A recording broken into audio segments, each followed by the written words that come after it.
যজ্ঞেশ নারায়ণ কৃষ্ণ বিষ্ণু নীলাশ্রয়মান জগদীশ্বর চন্দ্র চারি যুগরে নাম হଉଛି ସାର କାହିଁକି ନା ମନ୍ତ୍ର ମାନ ଉଚ୍ଚାରିଣ ମୁଖେ କଲେ ଧ୍ୱନି ସର୍ବେ ଏକ ମୁଖ ହୋଇ କରନ୍ତି ମତଣି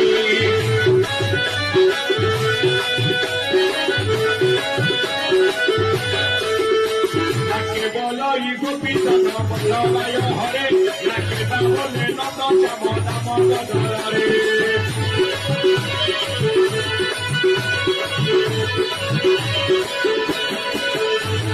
কেবল ই গোপীচন্দ্র বল্লভায় হরে নাকে বলে নন্দ নন্দ শ্যাম দামোদরে